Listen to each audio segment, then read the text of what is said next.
From the studios of Brentwood High School, you're watching award-winning WBHS 9 News with Gracie Campanelli, Parker Wild, and reporters Bridges Moneypenny, Eva Candelaria, and Luke Deaton. WBHS 9 News starts now. Hello everyone, I'm Gracie Campanelli. And I'm Parker Wild. The holidays are right around the corner, and we've got some amazing stories about how people in our community spend their holidays. The homeless population is on a rise in Nashville, and as winter fast approaches, community members are working hard to provide blankets, toys, and even laundry services for them.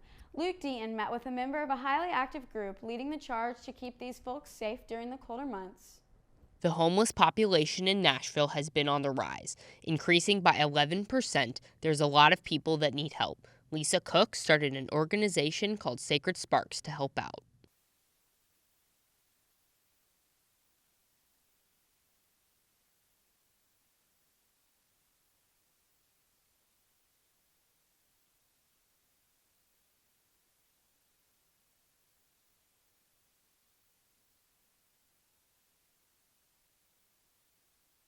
But they've changed in the 10 years they've been running, switching over from doing homeless shelters to helping out with laundry.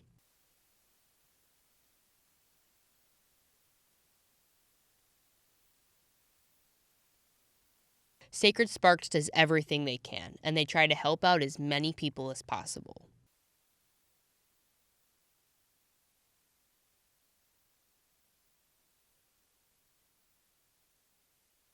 In the very beginning, Lisa thought it would just be her. However, she was not alone. Lisa Oliver is one of many volunteers helping her out.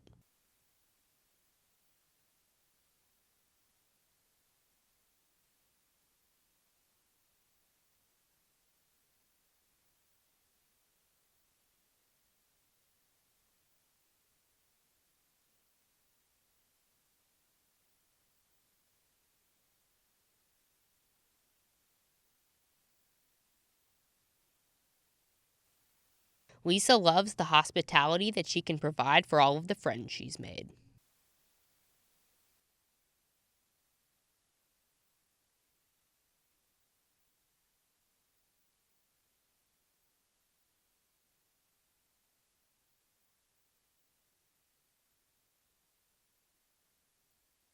Lisa continues to support any homeless who need assistance. For those interested in helping her out with her mission, you can go to the Sacred Sparks website. 100% of all donations to Sacred Sparks go back to helping the homeless, but Lisa says praying is another great way to share some kindness to those in need. Luke Deaton, WBHS 9. Year-round, doctors work incredibly hard performing heart transplants. Christmas is in 2 weeks, and what a better gift to give than the gift of life. Bridges Moneypenny gives us an inside look at one of the most important jobs in the operating room.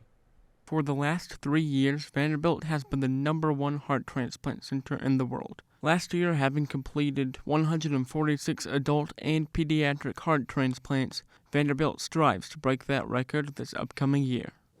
Heart failure physicians that we have here, the surgeons, the anesthesiologists, the perfusionists, all those team members sit there and allow us to continue to provide these. But again, it's not about records, it's not about setting, top marks and all this. It's about being able to help people. Since October of 2020, Vanderbilt University has developed newer technology which enables these doctors to do their jobs more efficiently. What that's done for perfusionists is that we've been able to go out in the field, and so we're going out on the airplanes and we're recovering the hearts, where before we never did that. The process of a heart transplant starts days in advance. Depending on the patient and if everything goes well, the overall procedure can take up to 20 hours. The beauty of that technology is that it's allowed us to sit there and go further outside of our normal reach.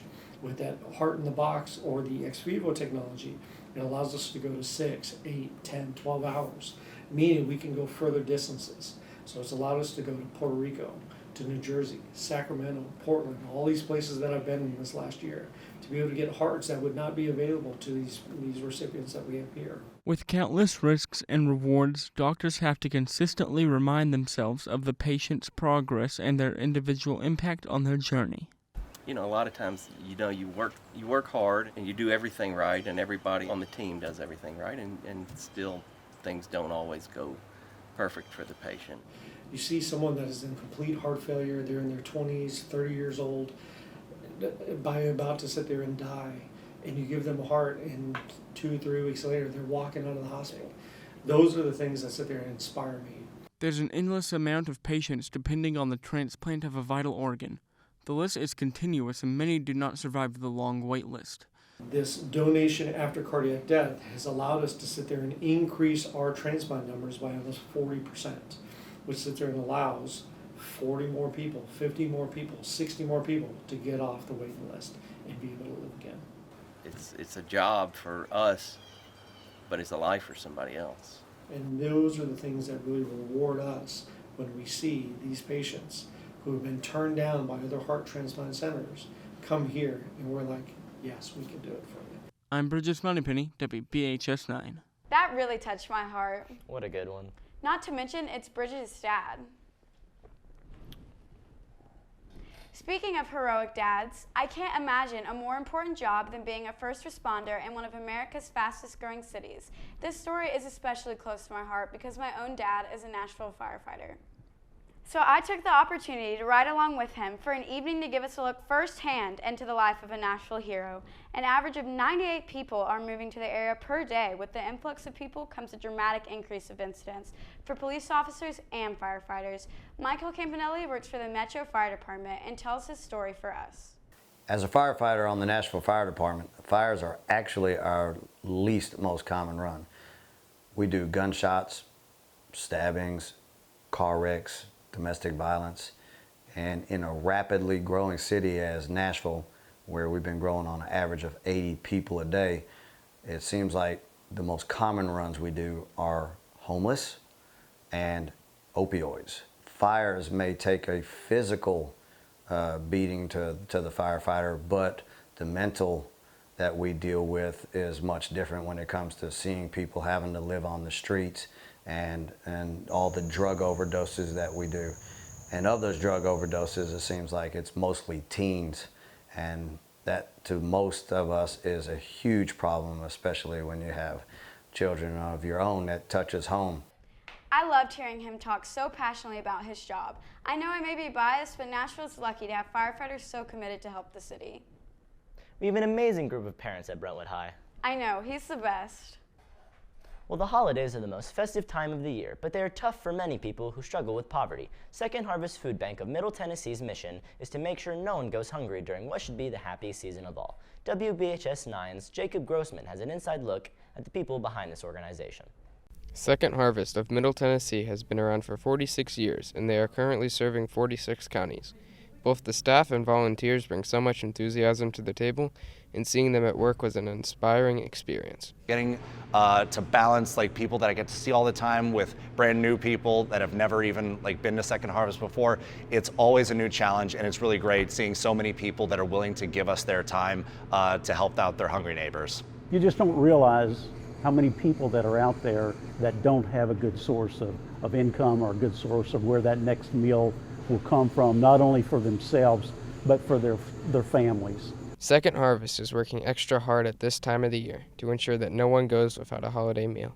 So during the holiday season, specifically for Thanksgiving and Christmas, Second Harvest, we've got business as usual. We're still putting out tons of food, but around this time we often will have specialized holiday boxes with some stuffing, some mashed potato mix, some canned ham, things like that. Traditional holiday items to make sure that everyone has a really well-rounded holiday meal.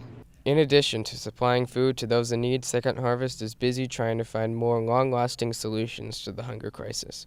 Although this organization has faced many challenges, they are still working hard to achieve this goal.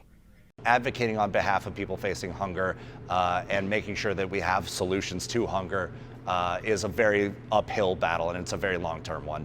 Jacob Grossman, WBHS 9. Christmas is an amazing time for many kids, but not every family can give their kids the Christmas they deserve. This year, the Brentwood High Forensics team wants to help some of those less fortunate kids. Let's take a look. The forensics team debates problems in today's society and comes up with solutions. But when the holidays come around, they shift their focus to supporting families who cannot support themselves. In their most recent meeting, the team discussed basic needs for these families. The recommended items are toiletries, gift cards, and other basic essentials. Members sign up to bring items for the family they adopted. So the foster children Christmas program works basically like fostering a child from a Christmas tree at a mall that you might draw off. An individual or a team sponsors a child. They get the gifts that are listed there. This particular year, we on the forensics team are sponsoring a full family in a way that our 50 or 60 person team can help to accommodate those that might be lacking or in need this Christmas season. This year's family wished to remain anonymous, but both Mr. Grimes and Miss Medlin say it's always an incredibly rewarding experience. Coming up, lights, lights, and more lights. Nashville has some of the best Christmas light shows around. There's more to the holiday season than Christmas trees and St. Nick. We'll take a closer look into the Jewish holiday, Hanukkah, and what it means to a few local families. Stay tuned, we'll be right back.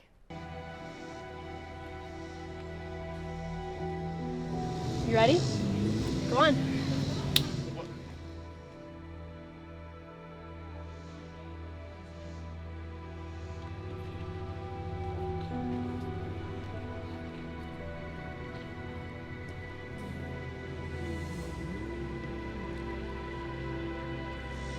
All right. You got it. Take your time.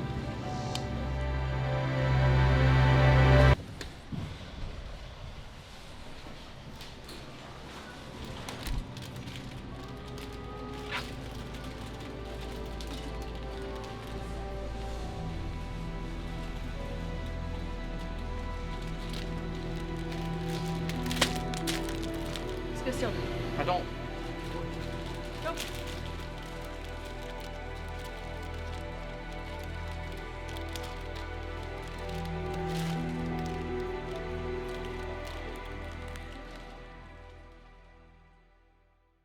Every year, people enjoy the beautiful Christmas lights of Cheekwood and the decorations at Zoolumination. Ethan Johnson shows us what goes into making your experiences memorable. Zoolumination is the largest lights festival in the United States and is a great way to share Chinese culture with people who may not know anything about it. The Nashville Zoo's mission is to inspire a culture of discovery and understanding of the natural world through conservation, innovation, and leadership. The Zigong Lantern Group helped to create the illuminating lights in the Nashville Zoo. 它很好的描述的中国文化的元素，对他那些没有接触过中国文化的人来说，它是很棒的，很有缘的。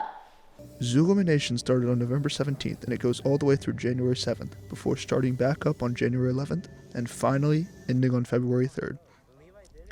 Every day, the event takes place from 5 p.m. to 9 p.m.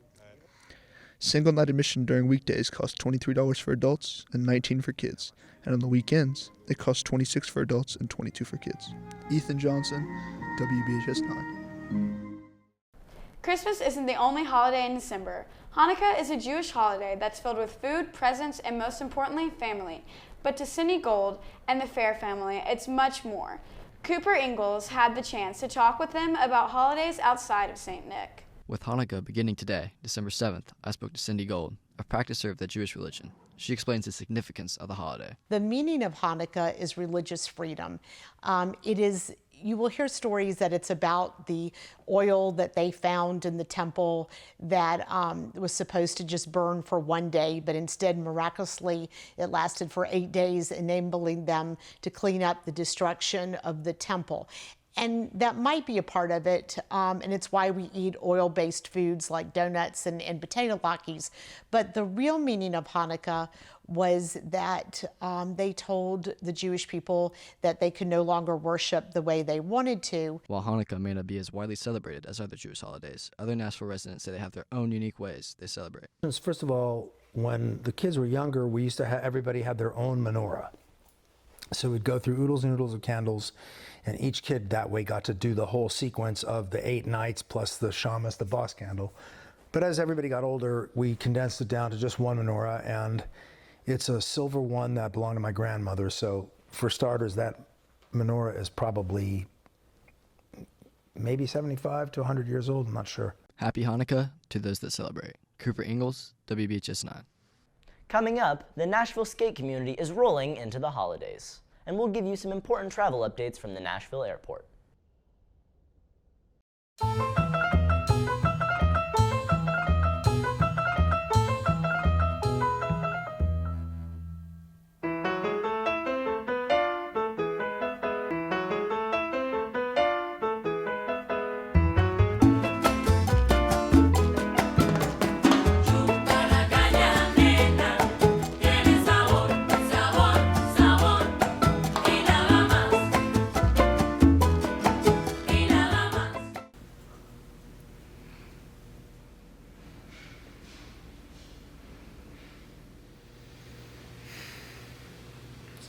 Yes, sir.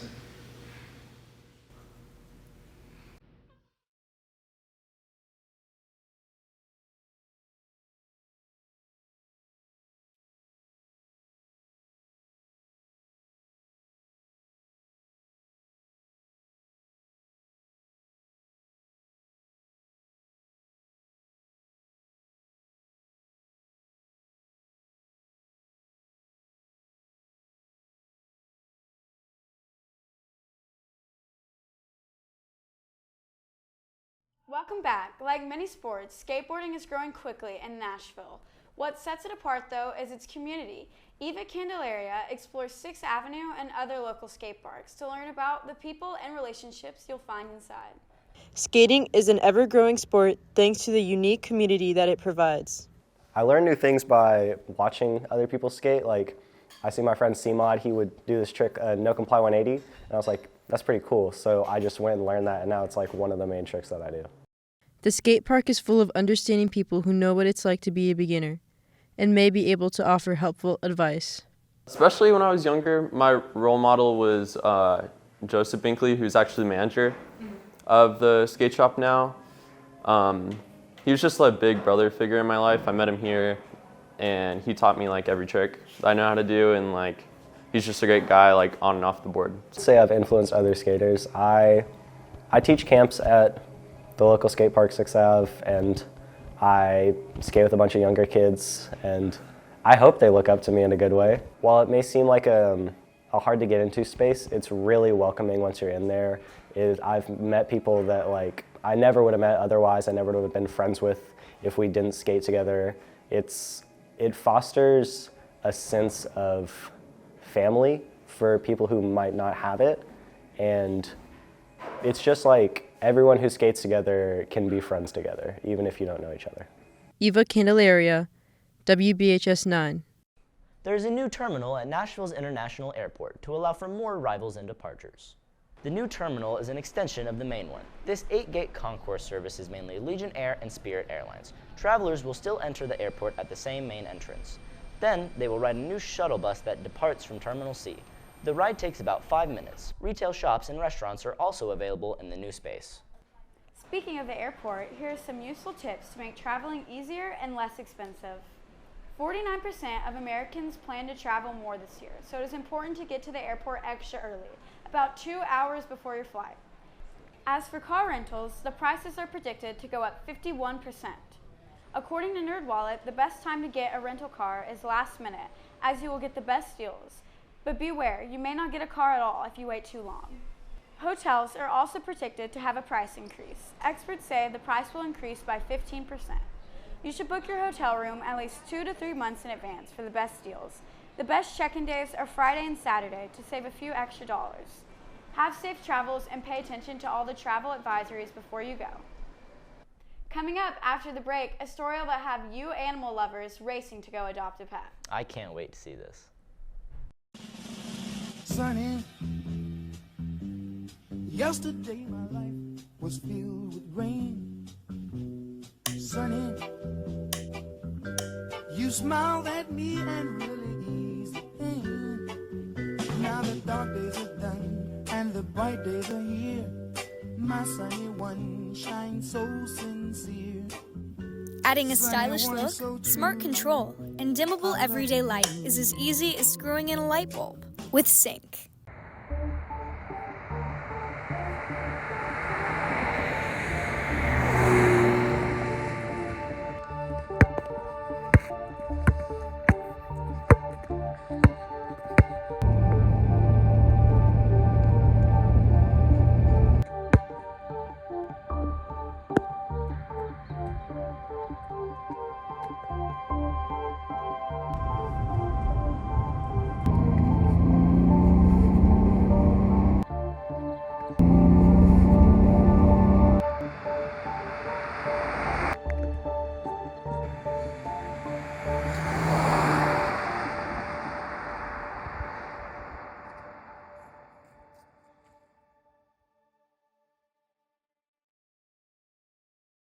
Welcome back, Brentwood. The cute canines at the Williamson County Animal Shelter are getting all dressed up and festive for the Pet Portrait Day. Jake Harrison is here to give us an inside look at the festive fundraiser. Every year, Williamson County Animal Center hosts a holiday pet photo shoot to raise money to continue caring for their animals. So in addition to being the adoption promotion specialist, I am also a professional photographer, and once a year we hold a fundraiser to invite the public to make appointments so I can come down, photograph their cats or dogs in holiday attire in front of Christmas backgrounds. We utilize the money through our nonprofit Friends of Williamson County Animal Center for all kinds of things from spay and neuters to purchasing of kitten food that we need during kitten season to all kinds of things.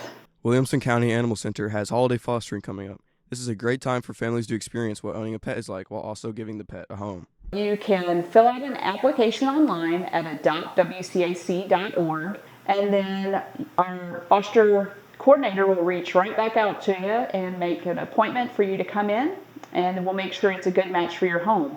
We supply everything that you need from food to bedding to toys, and you take pictures of the pet over the holidays and give it time, love, and TLC.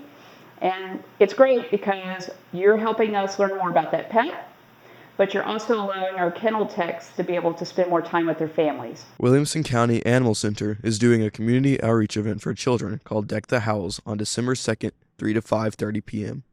Kids can read to the cats and dogs, sit with Santa, and make Christmas crafts. Jake Harrison, WBHS 9. And now, Brentwood High Schoolers, here is what's going on between now and the holidays. Students will take exams from Tuesday, December 12th through Friday the 15th. Friday morning is the exam for 8th period or a makeup exam for students who miss one. The 8th period exam goes from 9:40 to 11:15, and then it's home for the holidays. Other notable dates to remember. The holiday break runs from December 15th to January 1st.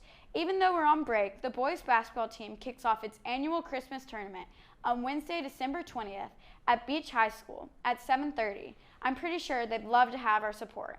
And our first day back for the spring semester is Tuesday, January 2nd. Thanks for joining us. That's it for this week's newscast. I'm Parker Wild. And I'm Gracie Campanelli. Have a happy holiday, Bruins, and see you next year.